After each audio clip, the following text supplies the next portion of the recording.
En Copadas estamos copadas. De dudas, contradicciones, actividades y obligaciones. Pero igual nos juntamos entre amigas a aprender. Aunque sabemos que nada es tan serio. Ya comienza Copadas, tu espacio seguro.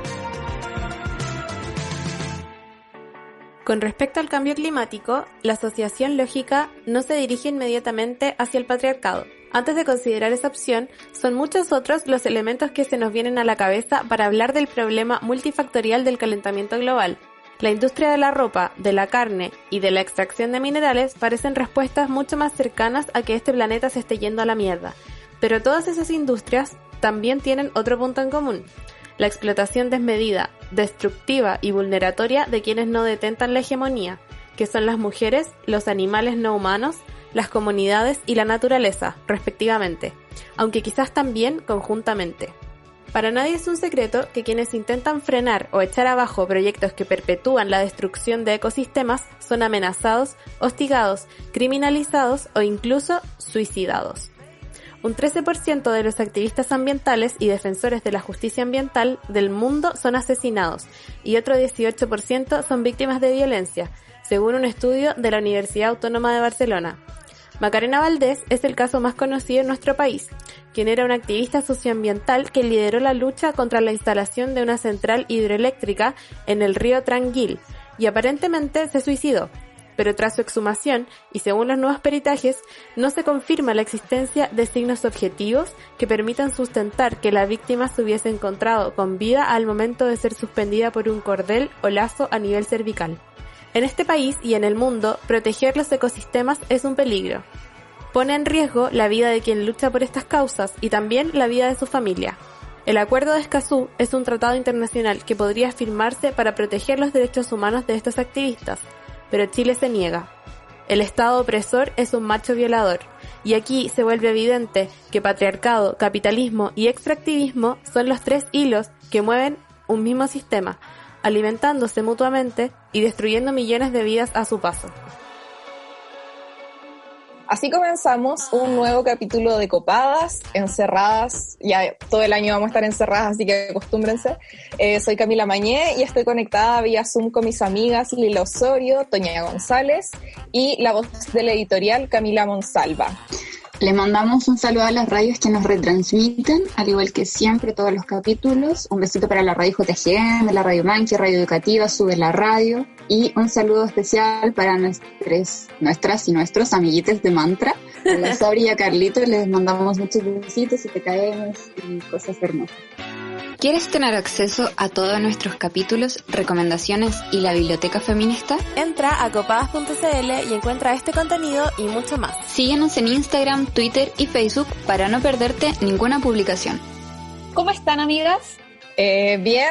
Como sabéis que estuve ya van 2 capítulos de la temporada en que estaba así como para la cagada, pero como que ahora ya puedo decir que estoy bien. Aparte, como les había contado antes, estoy buscando departamento, que todavía no sucede, no tenemos nada zanjado, pero lo decretamos, así que va a existir ese nuevo departamento en mi independencia. Y una manera de decretarlo es como estar comprando cositas nuevas, ¿cachai? Entonces, obvio que estamos comprando usado, porque obvio tenemos que ahorrar y también generar menos mierda, muy ad hoc también a lo que es este capítulo sobre medio ambiente. Y para no exponernos ni nada, esta semana nos vinieron a dejar unas cositis en Didi entrega. Eso. Así que estoy contenta porque me llegaron mis cositas nuevas para el departamento inexistente. Oye, ¿pero qué es, amiga? ¿Es como que va alguien a comprar tu cuestión en Didi o cómo funciona? No. Nosotras hicimos como onda en Facebook Market, ¿cachai? Compramos cosas usadas. ¿Ya? Y esta es una aplicación que tienes que instalar en el celular, tienes que instalar Didi en el celular, que es la misma de los viajes, no son como 2 aplicaciones distintas, así que ahí ahorráis memoria. Tenés que activar la ubicación y ponís como ubicación de origen el lugar desde donde te van a mandar las cosas y ubicación de destino tu casa. O si es al revés, obviamente, como dependiendo de quién lo mande. Y ahí tenés que seleccionar nomás Didi entrega en vez de taxi, así que es muy sencillo. Pero entonces es como para entregar paquetes y cositas así, no como para mandar personas, no sé.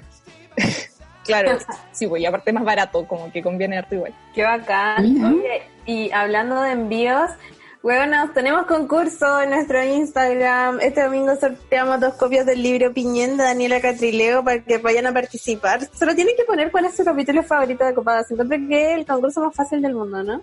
Sí, además solo tienen que seguir a Copadas Podcast y a la editorial Pez-Espiral, comentar en la foto del concurso su capítulo favorito de Copadas, como dijo la Monsi, y etiquetar a 2 cuentas. El envío lo vamos a hacer dentro de Santiago en un video entrega, así que si son de regiones y llegan a ganar, nos pueden dar la dirección de alguien cercano a quien le podamos mandar el premio y listo. Sí, oye, perdón por los centralistas, pero para nosotras en verdad es mucho más seguro enviar el libro en una video entrega que ir a hacer una cola de 2 horas como a Correos de Chile o Starken o esos lugares que están llenos. Así que nada, como que decidimos hacerlo de esta modalidad como para resguardar nuestra salud. Esperamos puedan entenderlo. Y apenas se calme un poco la situación, nos sacamos otro concurso, sí, qué tanto. Y les mandamos a todas, nos mandamos a nosotros la encomienda también, todo bacán. Oigan, amigas, nos decían, cachado, que en estas últimas semanas como que todo el mundo ha subido fotos así como tratadas de Escazú. No sé si lo han visto. Sí. Más o menos. Sí, yo, caleta, sigo una cuenta en Instagram que como que te va actualizando sobre el estado del tratado, onda, como cuántos días faltan para que la weá ya no lo pueda firmar Chile y pueda así. Oye, no sé si ustedes saben qué es. No sé lo que es. ¿Qué es? Porque te veo muy con cara de como signo de pregunta. Sí. Lila, cuéntanos mejor qué es el Tratado de Escazú y después nos ponemos a comentar lo nefasto que es Chile. Ya, bacán. ¿Quedas colgada en las conversaciones porque no entiendes algunos términos? ¿Fracasaste buscando en Google? Tranquila, aclara tus dudas con el diccionario de Copadas. Hoy en nuestro diccionario copado definiremos Tratado de Escazú. El Tratado de Escazú es el acuerdo regional sobre el acceso a la información, la participación pública y el acceso a la justicia en asuntos ambientales para América Latina y el Caribe, adoptado en la ciudad de Escazú, Costa Rica, el 4 de marzo del 2018. Este acuerdo permite tener mayor transparencia sobre las iniciativas que explotan la tierra, permitiendo tener más control y conocimiento sobre las inversiones que se están realizando en torno a los recursos naturales y las comunidades. En fácil, el acuerdo establece la protección del derecho de las personas a vivir en un medio ambiente sano y al desarrollo sostenible. Además, promueve el acceso, la generación y la divulgación de información ambiental y la participación pública en los procesos de toma de decisiones ambientales. Y por último, garantiza la justicia en asuntos ambientales y el resguardo de los derechos humanos de las y los activistas medioambientales. Y si bien Chile participó del proceso de preparación y de las negociaciones desde el año 2012, la Cancillería decidió postergar la firma de este tratado y aún no lo firma, ¿cachai? Y yo les recomiendo que para informarse más sobre este tratado y sobre su tratado sigan esta cuenta de Instagram que les mencionaba, que es @Escazú ahora en Chile, que es una organización que busca que Chile sea parte de este tratado y que lo firme y lo ratifique, ¿cachai? Como para poder hacer uso como de los derechos que ahí se expresan y de, no sé, todas las protecciones que se les busca dar a los dirigentes sociales en materia de medio ambiente y todo eso. Gracias Lila. Sí. Oye, ¿cachen que brígido? No sé, amiga, pero ¿cachen que brígido que Andrés Alamán, el mismo Andrés Alamán de siempre, dijo este lunes... el mismísimo conchetumare. Ese mismísimo. Dijo este lunes que es probable que como que firmen el TPP-11 porque creen que es un tratado que apunta a la integración del mundo, así como el concepto de la globalización y Chile y el desarrollo y la weá, pero que creen que el acuerdo de Escazú, por otra parte, no es conveniente para los intereses del país. Andaba como volador de cabeza. Bueno, es que cacha que el acuerdo de Escazú obliga al Estado a garantizar un entorno propicio para el trabajo de personas o grupos que promuevan la protección del medio ambiente.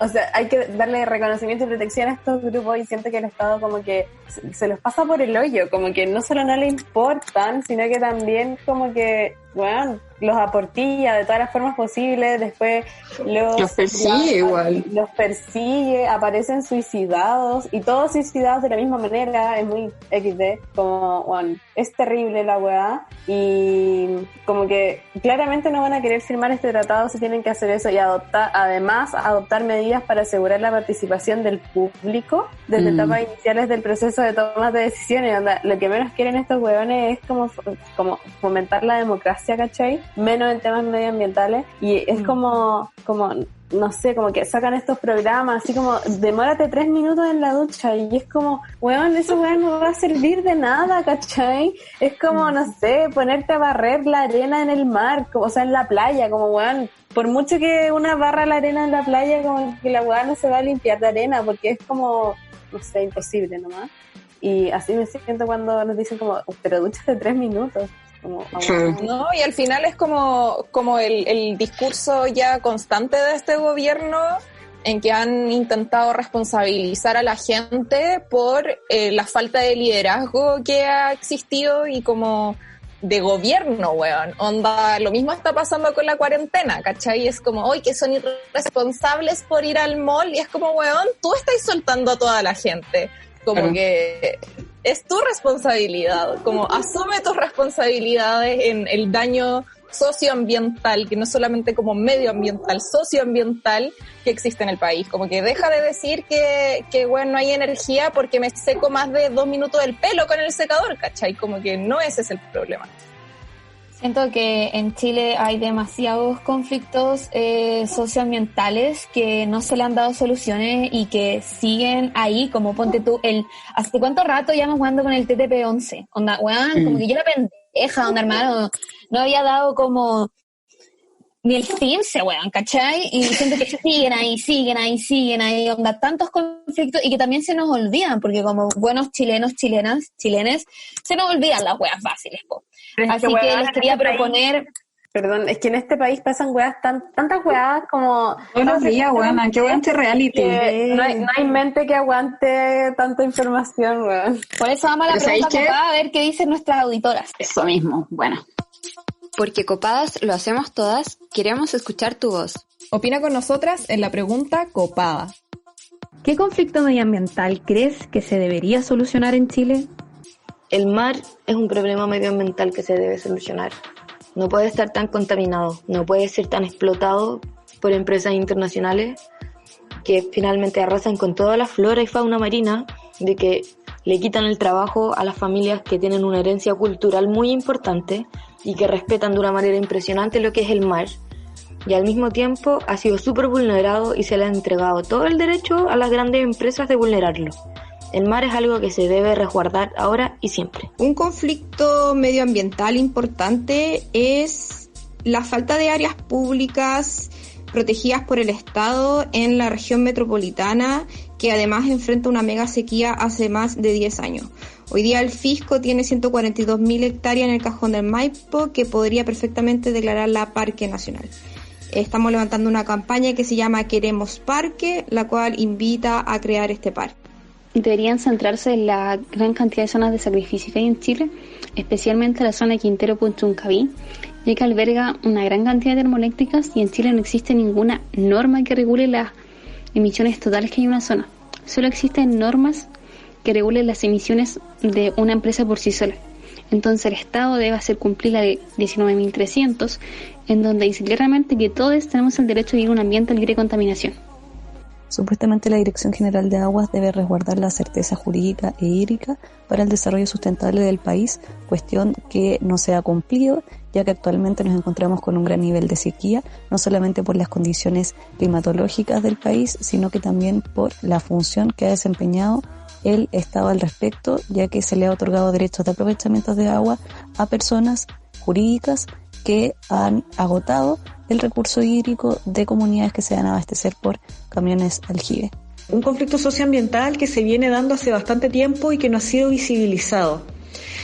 Por una parte sí, tenemos conocimiento de que las salmoneras han sido tremendamente dañinas para el medio ambiente y para la vida de las personas donde están situadas, tanto en su desarrollo laboral, pero sobre todo en el medio ambiente, en las aguas y en los territorios. Y quisiera destacar en esta pregunta copada que le entregaron nuevas concesiones a la acuicultura en una reserva nacional del mar Cahuéscar. Esto ocurrió hace un tiempo, hace unas semanas atrás, y tiene aspectos muy oscuros además, porque se otorga concesiones a las industrias salmoneras dentro de esta reserva nacional Cahuéscar, que está ubicada en la región de Magallanes y la Antártica chilena, en donde se dieron una serie de irregularidades, como mencionaba, porque ni siquiera se hizo la consulta indígena, que es lo que se exige para poder hacer este tipo de intervenciones. Me cuesta elegir solamente un conflicto a resolver, ya que en este momento creo que hay muchos muy importantes que solucionar, partiendo por la firma del acuerdo de Escazú, rechazar el proyecto Alto Maipo, ponerle fin a las zonas de sacrificio, el TPP-11, la privatización de las aguas. Se me ocurre mucho. Entonces, por lo mismo, pienso que cuando se apruebe la nueva Constitución, sí o sí tiene que ser ecológica y que reconozca la naturaleza como sujeto de derecho en el fondo, ya que la crisis social también es medioambiental. Creo que el hecho de tener una economía basada en extractivismo conlleva la existencia de demasiadas zonas de sacrificio en el territorio. Siento que no podría elegir solamente un conflicto, ya que no son problemas aislados, sino que responden a una lógica de administración de los recursos por parte del Estado. Se prioriza la instalación de grandes industrias como forestales, salmoneras, mineras y monocultivos, por sobre el cuidado y salud del medio ambiente y de la calidad de vida de las personas. Creo que en este momento en Chile se le debería poner mucho énfasis y ojo a infinitos problemas medioambientales, pero principalmente en este momento creo que sería muy importante poder resolver de forma inmediata el tema de la explotación de tierras en la región de la Araucanía, principalmente, donde se han plantado hectáreas y hectáreas de pinos y eucaliptos que han ido secando la zona y que es una zona con un componente cultural y religioso muy importante para el pueblo mapuche. Hoy encuentro que son demasiado secas las personas que respondieron la pregunta copada, y quiero dar el dato que hay una página del Instituto Nacional de Derechos Humanos que es un mapa de conflictos socioambientales en Chile, y nada, que si es que se meten, googlean mapa de conflictos socioambientales, les va a aparecer al tiro, y dicen que indica que hay 117 conflictos socioambientales en Chile y hay 63 activos, 30 latentes, 24 cerrados. Y ahí indica, por ejemplo, que el 32% está en territorio indígena, 27 afectan a personas con nivel de pobreza quintil 3, y dan varios datos que los invito a revisar, y como también ser consciente de todos estos conflictos que hay, y también me gustaría como un poco parafrasear a una amiga, la Connie Jiménez, que estuve conversando con ella antes del capítulo, porque le interesan mucho esos temas. De hecho, estudia ingeniería en recursos naturales renovables, y me contaba que ella de hecho no respondió la pregunta porque le costó mucho como identificar como un conflicto, porque por ejemplo me ponía de ejemplo como la contaminación que hay en Quintero Puchuncaví no se debe como a un conflicto en particular, sino que son conflictos, son problemas con distintas empresas, y como históricamente, que es muy difícil decir cómo es este conflicto como Quintero Puchuncaví, porque involucra a muchos actores. Entonces es como una zona de sacrificio, no se podría tomar en sí misma como un conflicto, porque no es un conflicto simplemente que solucionar, ¿cachai? Sino que es una cuestión, una red de problemas que complejiza mucho más la situación. Sí, y asimismo, como tú mencionas, Cami, que no es solamente un conflicto, sino una red de problemas, es obviamente que no hay como solo un tipo de comunidad como que recibe los daños, ¿cachai? Sino que hay como una multiplicidad de no sé, problemas que están ejerciendo presión sobre esos cuerpos todo el rato. Y esos cuerpos pueden ser como los territorios, pueden ser los habitantes de allí, pueden ser las mujeres en específicos de la zona. Me parece cuático. Y me parece cuático también lo que mencionaba nuestra auditora, es que como que no se puede mencionar solo uno, y si no hay muchísimos conflictos socioambientales en Chile. El tema, como lo decían, del mar, las zonas de sacrificio, la protección del agua, no sé. La acuicultura. Sí, como el tema de las salmoneras y todo, como que al final siempre está la empresa como un monstruo al lado de los locatarios que intentan como sobrevivir de una manera mucho más respetuosa con la naturaleza. Sí, entonces, es verdad. Sí, bueno, en verdad en este capítulo como que nos encantaría dar un montón de datos y mucha más información, pero nada, solamente queremos dejarles el bichito de que se informen sobre los conflictos socioambientales en Chile, que son problemas que están latentes, que están activos y que afectan un montón de comunidades y nos afectan incluso a nosotras, pero a veces no nos damos cuenta, pero nos afecta con, no sé, en la lluvia. Así que mejor pasemos a la entrevista para aprender un poquito más sobre este tema. Bacán.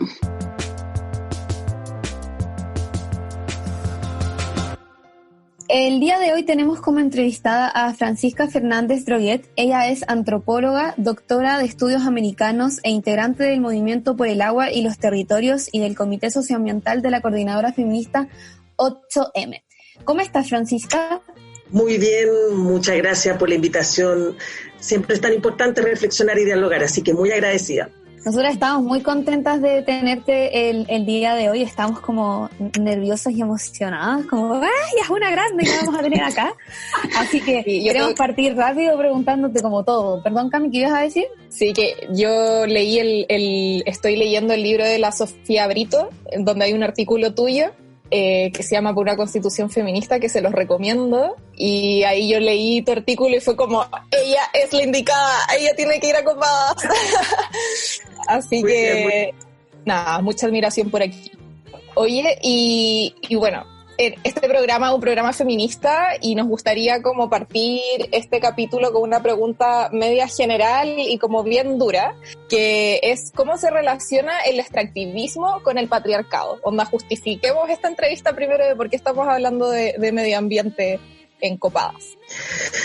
Mira, es una pregunta muy al grano, pero también requiere de grandes complejidades. Para mí el extractivismo, al igual que el capitalismo, es patriarcal en sí mismo. Yo creo que es muy importante, así como también el patriarcado se sostiene dentro de políticas extractivas. Entonces, para eso hay que yo haría como algunas dimensiones del por qué esta relación. Y siempre parto con un ejercicio pedagógico de qué definir como extractivismo. Porque muchas veces hay como una sutil diferencia entre extraer y extractivismo. ¿Por qué yo quiero decir eso? Porque muchas veces nos tildan de ingenua, término que me carga, además que es fuertemente patriarcal, cuando hacemos una lucha por la naturaleza como si quisiéramos una naturaleza intocada. No es para nada eso. Los pueblos originarios, los distintos pueblos tenemos relaciones con la naturaleza, que es, por ejemplo, extraer algas, extraer hongos. O sea, hay una dinámica que es distinta al extractivismo. El extractivismo es la intensificación de la extracción. Nosotras nos gusta mucho hablar de bienes comunitarios, no de bien monetario, sino de bienestar de las comunidades, humanas y como no humanas. Entonces, es la extracción ilimitada de los bienes comunitarios para la venta a los mercados internacionales. Y bajo esa extracción ilimitada, intensiva, expansiva, se va generando despojo, contaminación, saqueo en los distintos territorios. Eso es extractivismo. Por ejemplo, la gran minería es el ejemplo clásico de un extractivismo de raíz tremendo. O, por ejemplo, lo que hemos visto, consecuencia del extractivismo como Quintero Puchuncaví. Ahí hay lógica importante y además cadenas extractivas que, por ejemplo, la construcción de hidroeléctrica, los agronegocios, podemos verlas dentro de esas cadenas. Entonces el extractivismo va configurando territorios y economías precarizadas. Pero en esta relación una cosa súper importante es que la forma de explotar a la naturaleza, porque el extractivismo está basado en una matriz ideológica de mundo, que es que la naturaleza es un objeto de explotación, pero también un objeto de consumo. Por ejemplo, también se plantea que estas grandes cadenas turísticas también son quehaceres extractivistas, porque se basan en la explotación de la naturaleza, arrasando. Entonces, en esta relación colonial, el extractivismo, en esta visión de la naturaleza absolutamente colonial de esta modernidad, entendiendo el uso de la naturaleza, siempre ha habido una extensión de la naturaleza, vinculación con las mujeres, con los pueblos originarios, con la niñez en general. De hecho, si ustedes ven en la colonia, no es casualidad que el nombre del continente se apode América, porque hay toda una extensión del control de la naturaleza, una forma de controlar esos otros cuerpos que eran considerados salvajes. Y no es casualidad que la naturaleza era femenina, pueblo originario, afro, en situación de esclavitud, versus lo civilizatorio como lo masculino, lo pensante, lo eurocéntrico. Entonces hay una relación colonial de eje, de vincular la naturaleza con cuerpo-mujer. Entonces la extracción de la naturaleza, la explotación de la naturaleza ha operado de la misma forma de la explotación de los cuerpos hacia la mujer y las niñas. Igual siempre soy súper enfática, no todas las mujeres ni todas las niñas, sobre todo mujeres de pueblo originario, campesinas, afro, migrantes, de sectores populares.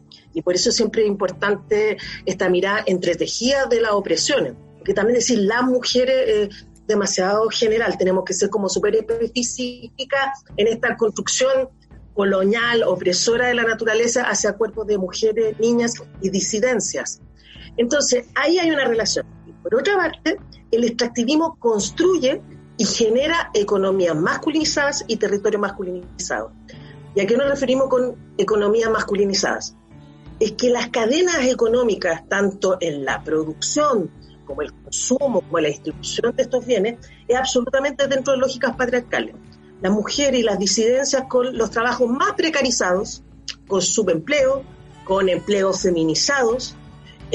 Por otra parte, en el trabajo de la reproducción en estos territorios que han sido arrasados por el extractivismo, no reconocimiento del trabajo de cuidados que hacemos, pero además un trabajo de cuidado que se viene intensificado, porque claro, el saqueo, la contaminación genera enfermedad a nuestras comunidades, hijas, hijos, compañeras, compañeros, pero también va enfermando la tierra. Entonces el trabajo del cuidado se ve intensificado a través de la enfermedad, pero también entendiendo que el trabajo de cuidado no solo lo entendemos el cuidado hacia lo humano, sino también tener una chacra es una política de cuidados. Entonces, por solo dar un ejemplo, cuando vienen estos picos de emisión de gases tóxicos en el Puchuncaví, las primeras que corren a buscar a las escuelas o a cuidar a enfermos literalmente somos las mujeres, porque estamos en esta complejidad de la intensificación de las políticas de cuidado, el no reconocimiento y trabajo fuertemente precarizado. Entonces, a eso nos referimos con economía masculinizada y con territorio masculinizado. Siempre doy el ejemplo, la megaminería. Piensen ustedes en Calama, piensen ustedes en Huasco. Espacios públicos fuertemente masculinizados y violentos, una masculinidad hegemónica, porque también hay otras masculinidades, donde, por ejemplo, eres fuertemente agredida en la calle, hipersexualizada, donde hay una intensificación en violencias, por ejemplo, violaciones. También siempre digo, no es casualidad, dentro de esta misma lógica extractivista, por eso es tan importante ver la vinculación naturaleza, cuerpo, territorio, que, por ejemplo, si ustedes piensan los lesbofemicidios en la quinta región, la Nicole Saavedra y otras compañeras, son en territorio, además del agronegocio. O sea, es la clásica explotación de la naturaleza, territorio fuertemente degradado. Entonces, no es casualidad. Yo creo que es súper importante ver esta relación que las feministas comunitarias, por ejemplo, han establecido, también las zapatistas, entre cuerpo, tierra, territorio. Entonces, por eso en esta lectura di una respuesta bastante larga, pero era como súper importante definir extractivismo, definir esta relación naturaleza, cuerpos feminizados como lugar de explotación, y por otra parte las consecuencias, pero además la lógica que se instala el extractivismo desde economías y territorios masculinizados. Y lo mismo, no cualquier masculinidad, sino la masculinidad hegemónica que se ha construido desde la lógica patriarcal en esta triada, colonialismo, capitalismo y, bueno, también colonialismo, capitalismo, racismo, podemos incorporarle muchos elementos más y patriarcado, finalmente como este tronco general. Entonces es muy importante visibilizar, y yo creo que ha sido esa la apuesta en las luchas socioambientales. Y con esto termino esta pregunta. Sin embargo, siempre teniendo cuidado de no naturalizar el lugar de las mujeres como el de la naturaleza. En ese sentido también yo he hablado en otros espacios de desnaturalizar la naturaleza, entendiendo que si las mujeres, las disidencias, las niñas, hemos tenido un rol histórico, tiene que ver justamente en la defensa de los territorios, es por eso, un rol histórico que hemos asumido, pero no asumir porque es natural, porque también hay siempre una podríamos decir, un hilo que penda en esta sobrenaturalización de las mujeres con la naturaleza, como si no pudiésemos escapar de ese designo. Entonces, importante, somos naturaleza en tanto cuerpos, pero también somos construcciones históricas que hemos tenido protagonismo en el cuidado de la semilla, en la generación de las huertas, en el espacio de la cocina, pero entendiendo como lugares históricos y políticos, y no per se, que fueran los únicos lugares que pudiésemos estar. Entonces, bueno, todo eso es parte de la primera pregunta. Oye, estoy quedé como, estaba todo el rato como que me iba a poner a llorar, era como que sentía que estaba recibiendo demasiada información muy interesante y como que me emocioné heavy.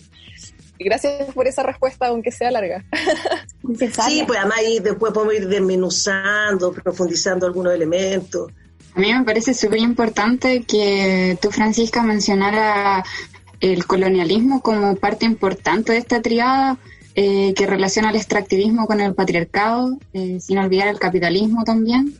Porque hay un montón de prácticas que llegan de forma colonialista a nuestros territorios y que mantenemos hoy en día un montón de lógicas colonialistas. Nosotras hace un rato estábamos hablando, te menciono, del Tratado de Escazú, y me gustaría hacerte un par de preguntitas por ahí, onda, ¿qué implicancias tendría para el Estado firmar este tratado? ¿Y por qué crees tú que no lo han hecho? ¿Por qué aún no firman? ¿Por qué no les interesa, básicamente? A ver, el acuerdo de Escazú, así como muchos tratados, acuerdos internacionales, en el fondo delimita ciertas buenas prácticas por parte de los estados, que al negarla, la suscripción inmediatamente te dice, bueno, no le interesa tener esas buenas prácticas, pero también, y en eso también soy bien enfática, el adscribir a esas buenas prácticas no implica que haya buena práctica. Y aquí directamente lo vinculo con la situación actual de los 27 presos políticos mapuche, Machi y Celestino Córdoba, en que solo están pidiendo la aplicación del convenio 169 que Chile ratificó el 2008 y el 2009 empezó a ejecutarse, que es la aplicación de medidas carcelarias y judiciales pertinentes a la realidad cultural de los pueblos. Algo así de básico. Entonces, va a ser exactamente lo mismo del acuerdo de Escazú. Para mí es una necesidad primordial que el Estado lo ratifique, después le explico por qué, pero que lo ratifique no implica nada, porque ya hemos visto también que muchas de esas ratificaciones siguen bajo prácticas fuertemente opresivas, criminalizadoras. Como el Belén do Pará también, por ejemplo, ¿no? Por ejemplo, el Acuerdo de París, o sea, hay una cantidad de elementos de defensa de los territorios que finalmente se adscriben, y bueno, en temas de mujeres y disidencia, exactamente lo mismo.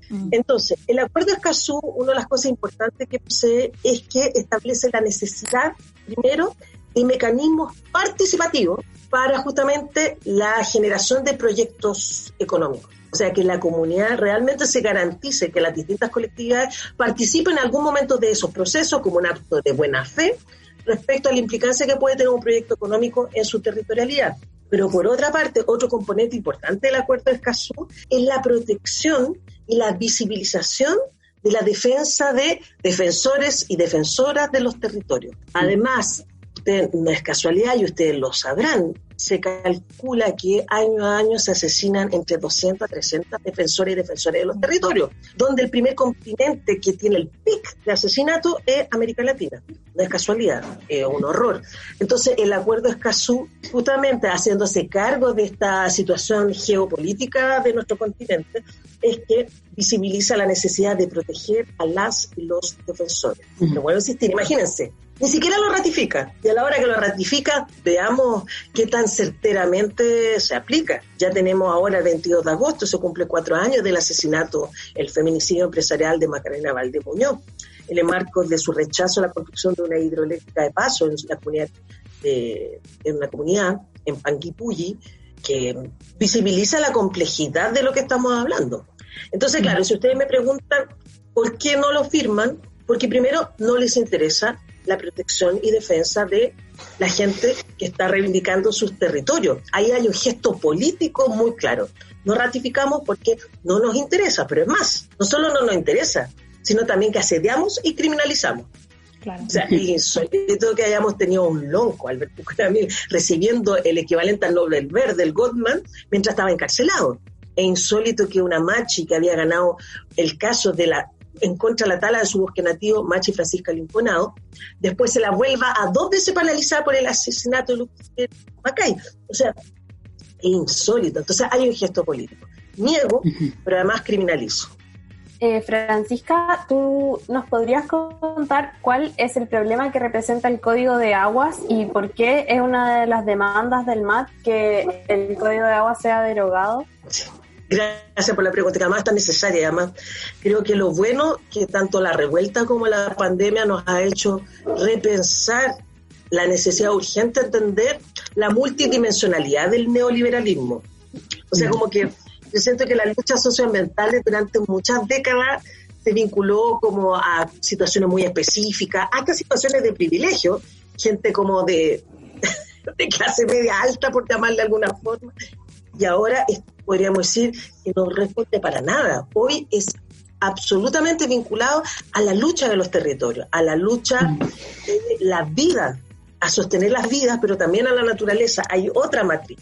Y frente a eso, nosotras y nosotros hace alrededor de 8 años conformamos el Movimiento por el Agua y los Territorios. Hay una organización que se llama OLCA, que les recomiendo que hagan lectura de su escrito, Observatorio Latinoamericano de Conflictos Ambientales. Donde el Lucio. Lucio. Una plataforma, el Lucio Cuenca, mucha gente más que quiero, Vero, Fafi, Ingrid, una linda comunidad. La Vero González, mi hermana. La Vero, pero amiga, sí. Una comunidad pensante, reflexiva, pero además también activa, no es solo... Sí, son secos. El OLCA siempre ahí, en el corazón. Bueno, el OLCA hace anualmente una actividad que se llama Aguante la Vida, donde distintos territorios nos vamos encontrando, conversando respecto a nuestros conflictos socioambientales, pero también las alternativas al capitalismo, al neoliberalismo y las formas de construir resistencia y de otros mundos.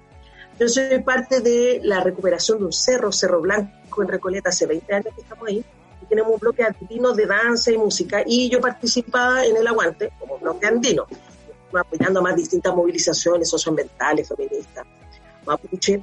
Y en uno de los encuentros, los primeros, sale la necesidad de conformar un movimiento al alero de la lucha del agua, pero donde hay una matriz súper importante. No queremos reformas del Código de Agua, sino la derogación.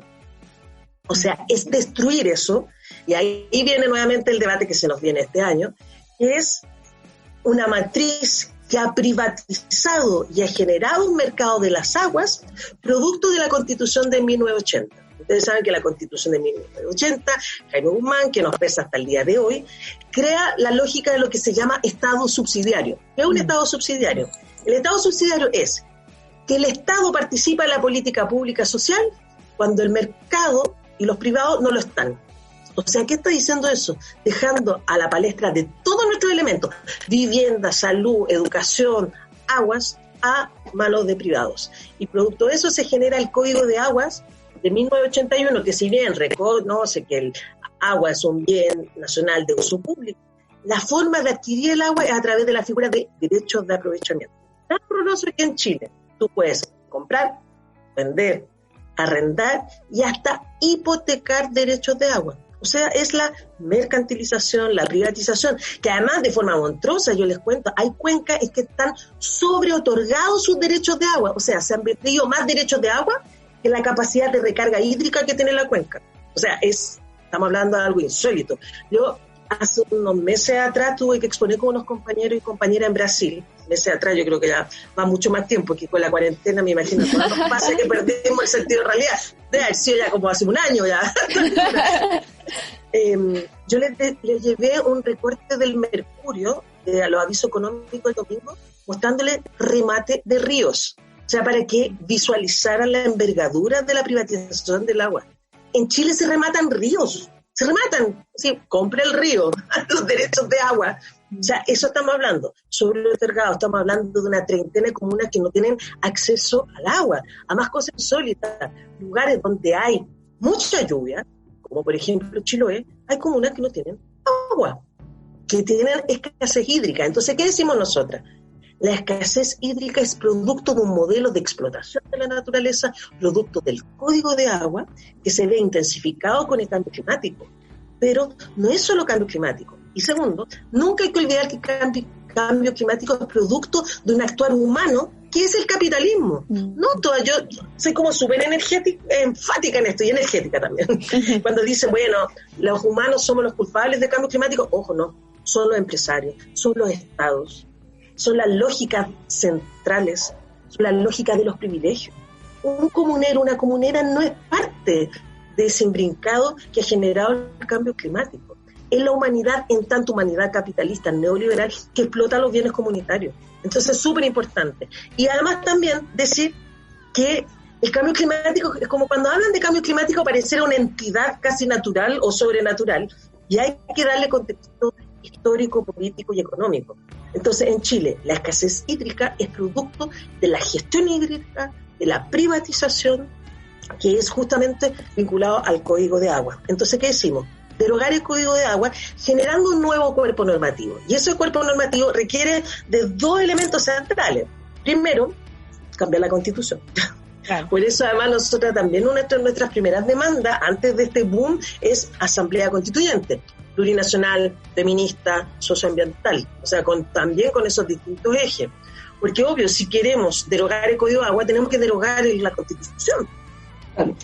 Pero por otra parte, también genera el debate de qué cuerpo normativo queremos. Y ahí hemos sido bien enfáticas y enfáticos. Primero, el agua como derecho humano, que se garantice, pero también el agua como derecho de la naturaleza, porque también uno de los problemas que ha tenido esta construcción colonial sobre qué se entiende naturaleza es la mirada antropocéntrica, como que la vida y el eje de la vida fuera solamente lo humano.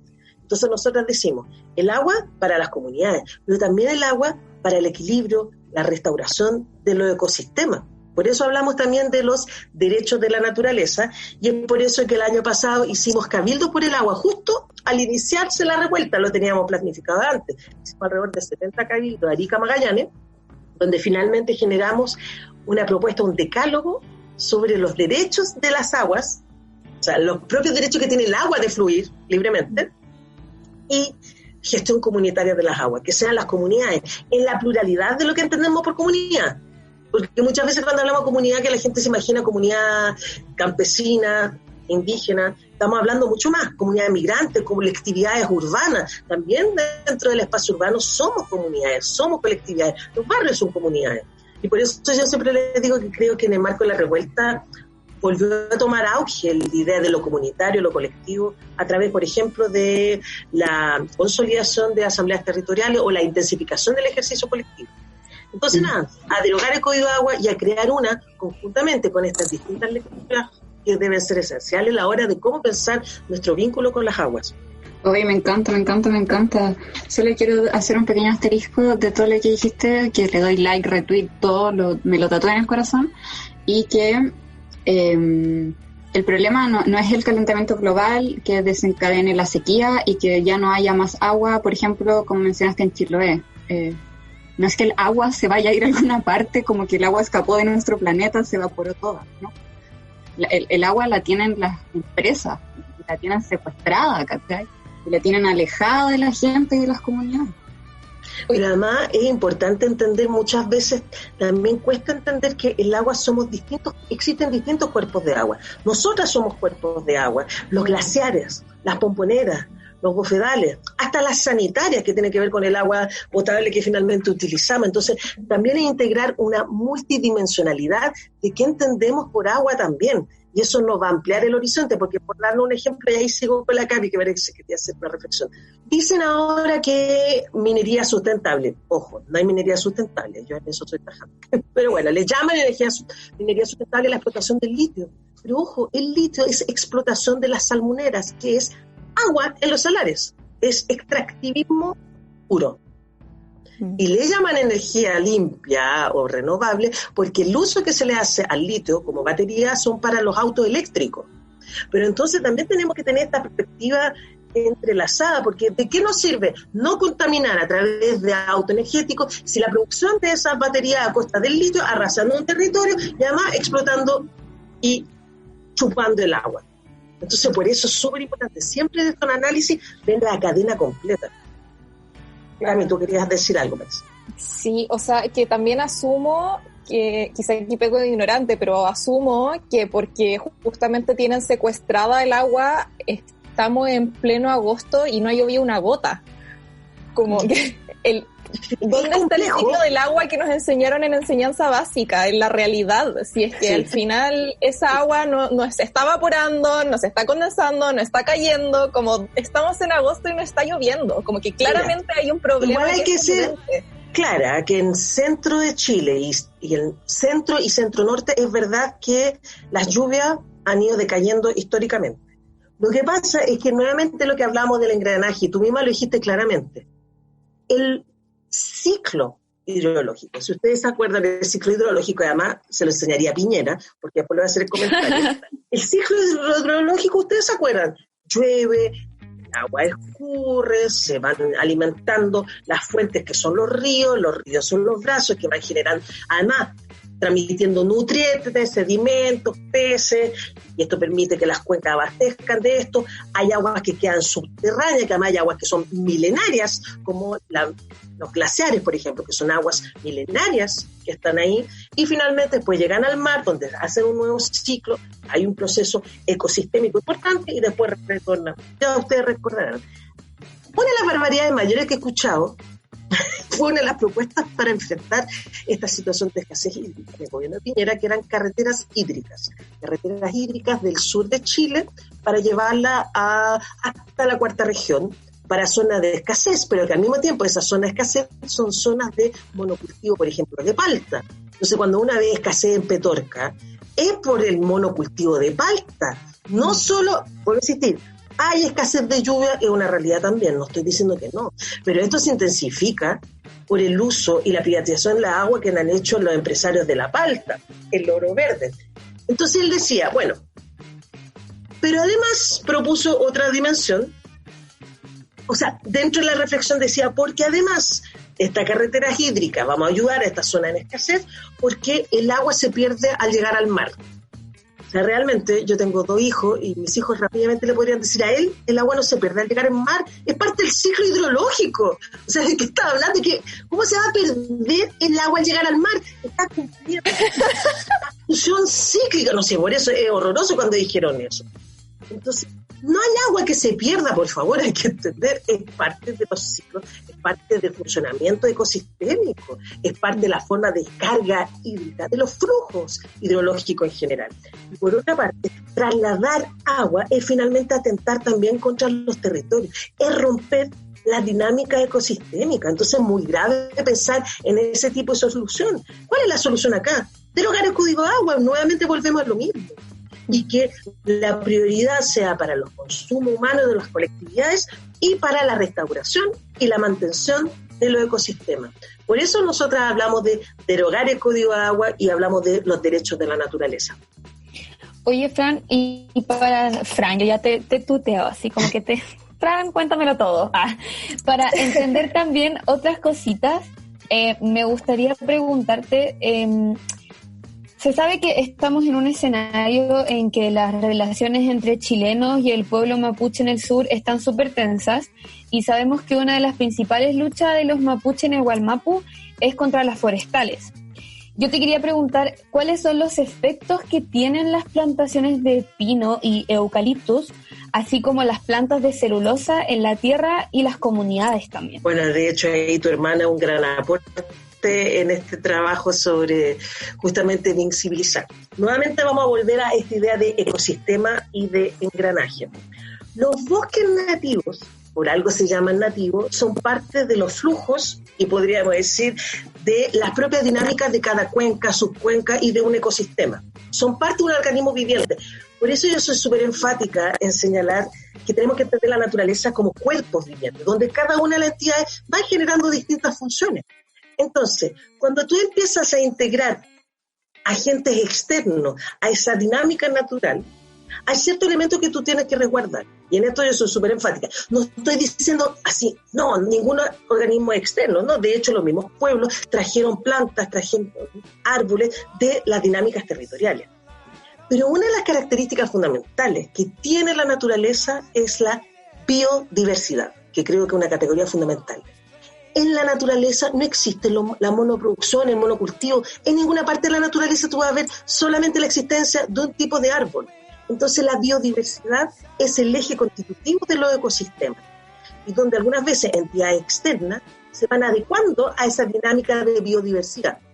Yo, por ejemplo, nosotros hemos hecho investigación del Cerro Chena, porque trabajo también en temas estudiantinos, y hemos visto presencias de arbustos que habrían traído del lago Titicaca, pero se integran bajo la lógica de la biodiversidad, como hoy escuelas de agroecología traen semillas de quinoa, que no eran originarias de ese territorio, pero que son parte del engranaje de la biodiversidad, de la restauración ecológica y respetando los ciclos de barbecho.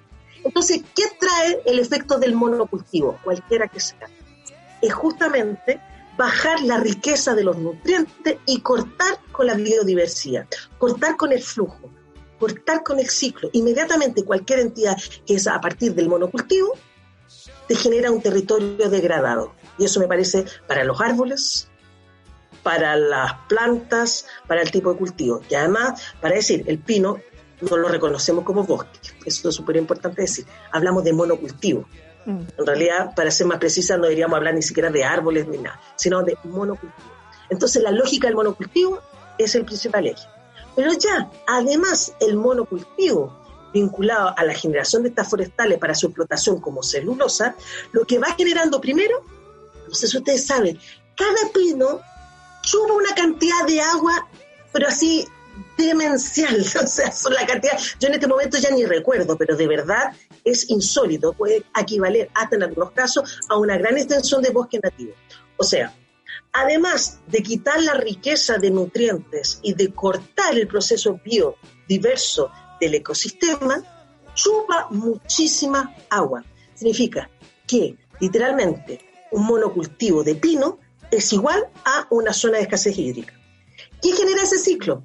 Entonces, al haber escasez hídrica, hay mucha mayor cantidad de probabilidad de incendio. Ustedes se recuerdan hace 2 años atrás, sobre todo en la sexta o la octava, estos incendios horrorosos, son productos del monocultivo, que es por la escasez hídrica, más este tipo de madera que seca tiene gran expansión de fuego. Entonces, son, además de generar escasez hídrica, además de cortar con los flujos de la biodiversidad, son transmisores rápidos de fuego.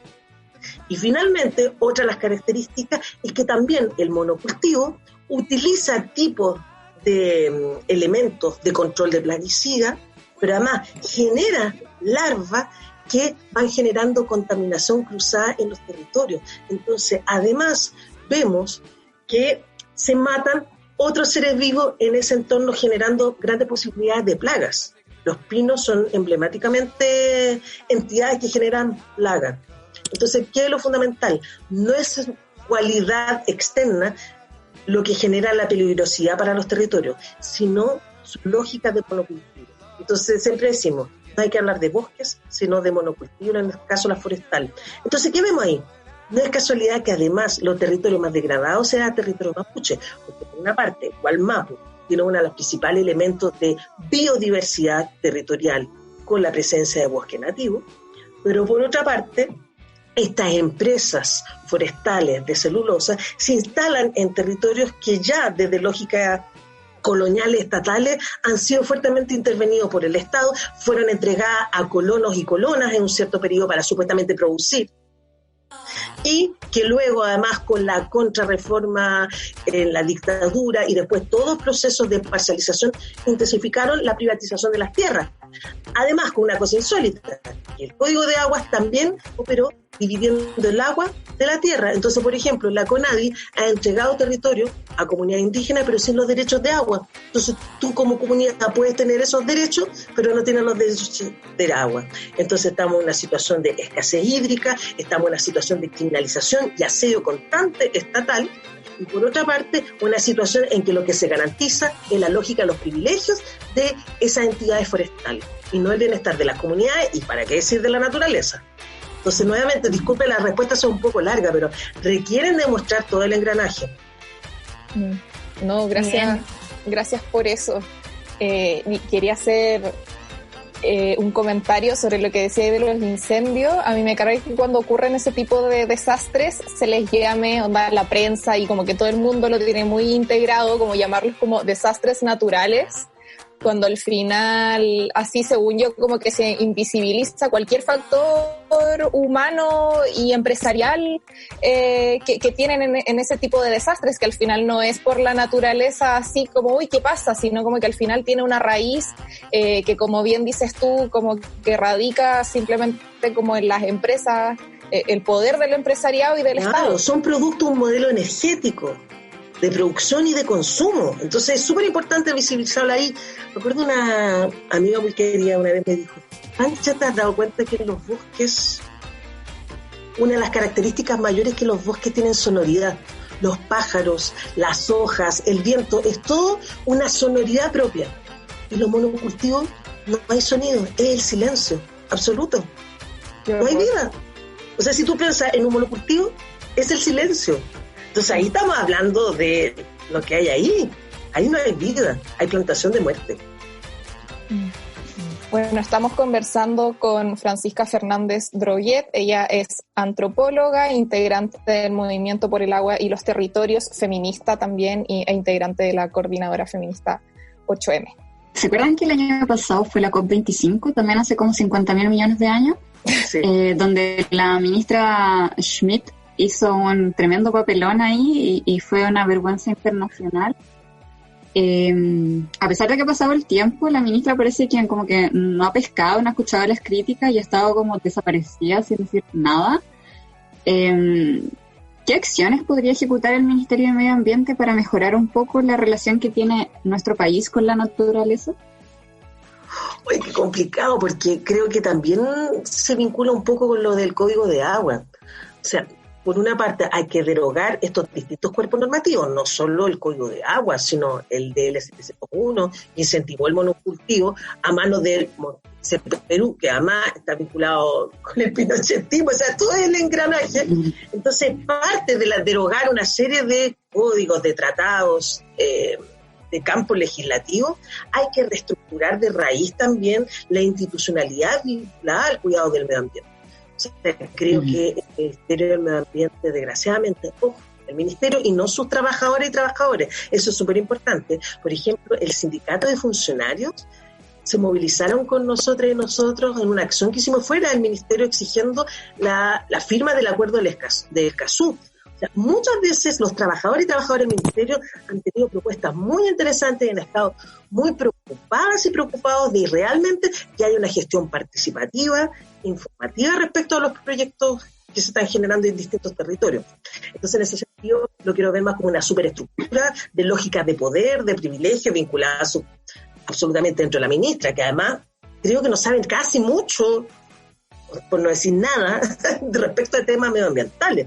Entonces, obviamente es una reestructuración muy profunda. En ese sentido, creo que el Ministerio responde nuevamente a un Estado subsidiario y a intereses de privilegio, y además un Ministerio fuertemente vinculado a lógicas de reactivación económica más que de protección. O sea, si ustedes se dan cuenta, el Ministerio como que participa más en ver cómo podemos generar medidas supuestamente sustentables bajo proyecto económico y no al revés.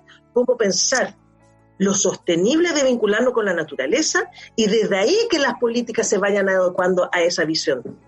Entonces tiene que ver con un cambio de switch, con un cambio de estructura, con un cambio, por ejemplo, las aguas están vinculadas justamente a una subdirección, al Ministerio de Obras Públicas, el MOP. Y muchas veces estas instancias no dialogan con el Ministerio de Medio Ambiente. Por ejemplo, ¿para qué decir procesos participativos? O sea, casi no se aplica, ahora se estaban aplicando consultas ciudadanas online, con fuerte desconocimiento, tendencioso, con capacidad cero de injerencia de las comunidades respecto a la toma de decisiones respecto a sus territorios. Entonces, de verdad no quiero ser pesimista, pero requeriría un cambio estructural profundo. Pero como todo cambio, paso a paso. Medidas de corto, medidas de largo plazo. Entonces, por ejemplo, profundo como el cambio de la nueva Constitución, por ejemplo, ¿ese es un camino viable? De hecho, si tú piensas, el generar una nueva Constitución va a generar el pensar de nuevo los órganos que constituyen el Estado. Y en ese sentido, una nueva Constitución implica hacer una reestructuración profunda de los organismos y las funciones de estos organismos y cómo van construyendo en este engranaje respecto a la política pública y social. Entonces, podríamos tener injerencia y por eso es tan importante la Asamblea Constituyente, porque nos permitiría repensarnos de cómo estructurar la vida. Además, piensen ustedes que, ojo, gobierno a gobierno de turno tienen la posibilidad monstruosa de crear ministerios, derrumbar ministerios, hacer lo que quieran, desgraciadamente. Pero justamente pensar un proceso más estructural es para pensar entidades más permanentes, pero también a la medida de nuestros sueños. Yo soy súper enfática en eso, como que no a la medida de las posibilidades, sino a la medida de lo que queremos. O sea, me gustaría más pensar un ministerio que estuviera pensando en los derechos de la naturaleza, que estuviera pensando en la lógica de dinámicas territoriales, que estuviera pensando, por ejemplo, en la autodeterminación de los pueblos, donde se dialogara más, que se instalara una política socioambiental.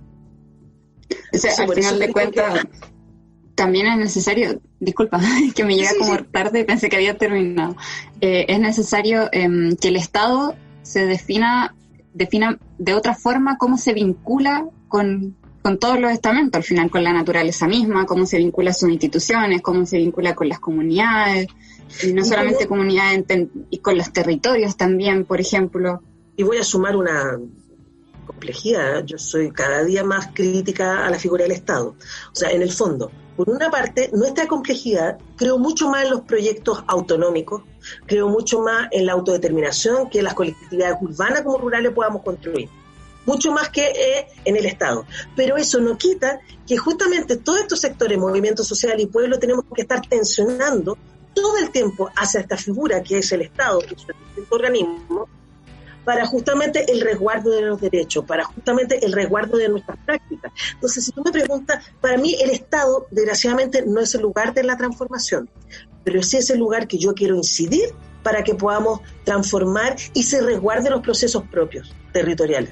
Entonces, esa es la complejidad, no es la figura que me interpela de donde genera la transformación. Creo que la transformación viene desde los pueblos, viene de los territorios, pero a la vez el Estado es el organismo que garantiza derechos y que ejecuta políticas públicas. Y en ese sentido tenemos que presionar.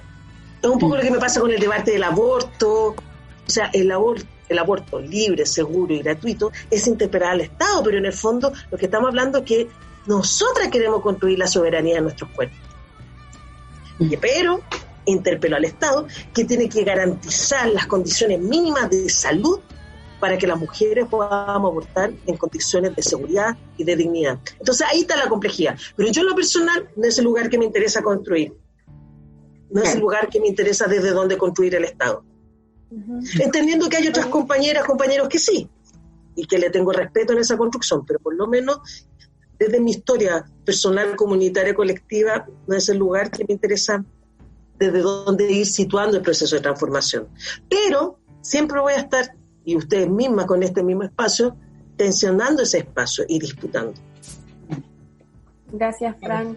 Oye, para ir cerrando, se me hace necesario preguntar por qué, valga la redundancia, es necesario considerar y reconocer a la naturaleza como un sujeto de derechos y no tanto como un objeto como es actualmente. ¿Cómo se puede establecer esta idea en el marco del Estado que tú misma mencionabas para que sea respetada su naturaleza? Y además de esto, ¿cuáles otros deberían estar planteados en una constitución que defienda los derechos de la naturaleza? Mira, voy a partir con, siempre es bueno tensionar y contradecir. Hay una contradicción con lo que voy a decir. El concepto de naturaleza es un concepto occidental bastante externo y ajeno a muchos pueblos. Lo que pasa es que, por ejemplo, desde el movimiento por el agua y otra instancia, hablamos de naturaleza porque nos permite ser una categoría que, si bien es colonial, es occidental, se entiende a lo que nos referimos de manera general. Pero cada pueblo tiene distintas formas de entender su entorno, de entender su realidad, de vincularla con sus prácticas. Y en ese sentido, cuando hablamos de los derechos de la naturaleza, estamos hablando de distintas dimensiones. Primero, entender las propias formas que los pueblos tienen de relacionarse y entender la naturaleza, con sus distintas nominaciones, con sus distintos sentidos. Por otra parte, un segundo gesto de la descolonización de la categoría de la naturaleza. En ese sentido, sacar la idea instrumental, antropocéntrica y además de lógicas de beneficio a costa de. Y por otra parte, en esta construcción, es reconocer su cualidad de sujeta, porque en el debate del derecho, que además esa es la complejidad, entendemos que el derecho positivo es el derecho que se ha instalado a costa del colonialismo, el capitalismo y el patriarcado. Pero a entenderla sujeta, podemos entender que hay derechos intrínsecamente, no por la utilidad, porque también nos preocupa en que en muchos casos los derechos de la naturaleza siguen siendo pensados desde el beneficio que le puede dar a una comunidad humana. Entonces, entenderla como sujeta es decirle por sí misma tiene derecho. No tengo por qué ser yo partícipe de quien le otorga ese derecho. Siendo que, ojo, obviamente, al tener otras cualidades, a salir la antropóloga, ontológica o otras cualidades de ser, claro, es distinto cómo podemos establecer su presencia con la naturaleza. Pero sin duda, ¿cuántos pueblos dialogan, sueñan que son agua, no con agua? Son otras formas. Y además una misma también tiene experiencias con la naturaleza que van mucho más allá y fuera de nuestras propias lógicas racionalidad, de nuestras racionalidades instrumentales que las tenemos tan, entre comillas, naturalizadas. Entonces, justamente tiene que ver con resguardar otras miradas y otras formas de entender los seres humanos, seres espirituales, los muertos, la naturaleza. Es parte de, vuelvo a usar la misma palabra, engranaje de visión de mundo. Entonces, ¿qué es lo que pasa? ¿Cómo traducimos en términos estas visiones de mundo que tienen por originarios, afro, migrantes, pero también sectores populares y campesinos, a una matriz común? Y ahí es que empieza a emerger, por ejemplo, tanto en Bolivia como en Ecuador, la experiencia de hablar de los derechos de la naturaleza.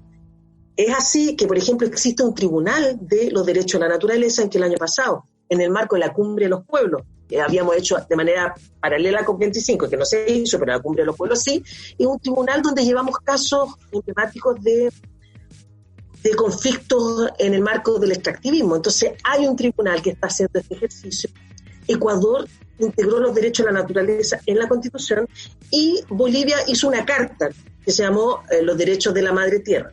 Sin embargo, y ahí vuelvo nuevamente al problema de origen, siguiendo siendo estados extractivistas. Entonces, Bolivia y Ecuador, yo les recomiendo, léanse la Constitución ecuatoriana, es realmente maravillosa, pero la matriz productiva se basó todavía en el extractivismo. Y vemos que después además vinieron ciclos de podríamos decir, de derechización, tanto en Ecuador, Bolivia, un golpe de Estado. Entonces, es como lo que dije al inicio, es el primer gran gesto de reflexión sobre la naturaleza y su descolonización, pero mientras no sea una realidad y no sea una práctica de interrelación entre las distintas comunidades con la naturaleza, no sirve de nada el papel. Entonces siempre yo digo esta complejidad. Tenemos que crear una nueva constitución en que, por ejemplo, los derechos de la naturaleza estén reconocidos. Pero por otra parte tenemos que construir un mundo en que eso sea una práctica. Y vuelvo a insistir, desde la autodeterminación de los pueblos, pero a la vez estando siempre incidiendo, siempre viendo qué está haciendo el Estado. Entonces, esa es la complejidad. Mi llamado es pensarlo, nosotros estamos haciendo el ejercicio de pensar los derechos de la naturaleza, pero en tanto una práctica, y por eso cada vez más se vincula con la noción de los buenos vivires. Los pueblos originarios tienen un vínculo histórico respecto, por ejemplo, el Itrofimonguén, dentro del pueblo mapuche, que tiene que ver con el respeto de todas las vidas, que es la biodiversidad, de lo que podríamos entender como una forma de aproximarnos a la naturaleza, o el Sumacausau, Sumacamaña, caso quechua aymara, que también es pensar este bueno vivir en que la naturaleza somos parte y tenemos que generar relaciones de reciprocidad étnica. Por ejemplo, siempre cuento de las comunidades andinas, cuando una comunidad está de fiesta también lo están sus muertos, están sus chacras, están sus animales y los cerros. Entonces es otra forma, es un cambio, por eso hablo mucho de la descolonización de la naturaleza. Y por otra parte, es la real incidencia que podamos tener en la política pública, en que ojalá pueda ser reconocida la serie de derechos de la naturaleza, como el derecho de las aguas, pero en tanto que dan cuenta de prácticas que estamos construyendo. Entonces son grandes desafíos. Yo siempre digo, no sé si entusiasmo o deprimo con estas reflexiones, porque son muy complejos los cambios, pero hay que hacerlo. Ojo, yo siempre termino diciendo esto. hoy la crisis ecológica, social y sanitaria adquiere un carácter de urgencia el pensarnos desde otros mundos donde habitan, como lo han dicho las hermanas zapatistas y de otros territorios. Hoy es urgente. Hoy, gracias, Fran, por toda esta información. Siento que esa frase de como, no sé si con todas estas reflexiones más motivo dan ganas de llorar. Yo creo que son las dos cosas. Harto nos diste mucho contenido con este capítulo. Así que muchas gracias por darnos esta entrevista. Teníamos muchas ganas de realizarla. De mi parte no queda ninguna duda más. Así que con eso creo que estaríamos. Sí. Quería yo dar una recomendación sobre esa pregunta que habíamos hecho como sobre las forestales.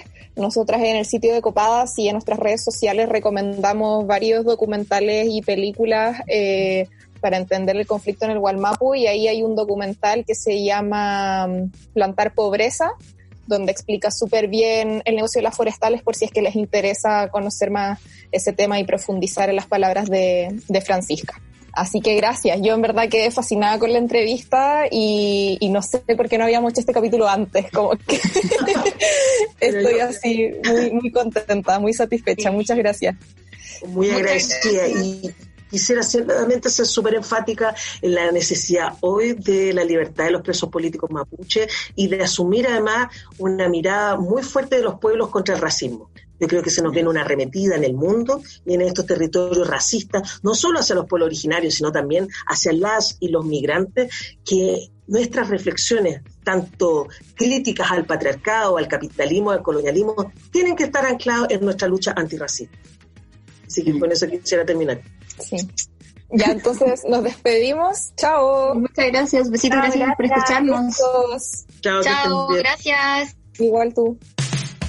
Así termina un nuevo capítulo de Copadas, tu espacio seguro. Acompáñanos todas las semanas para reflexionar, conversar y tirar la talla entre amigas.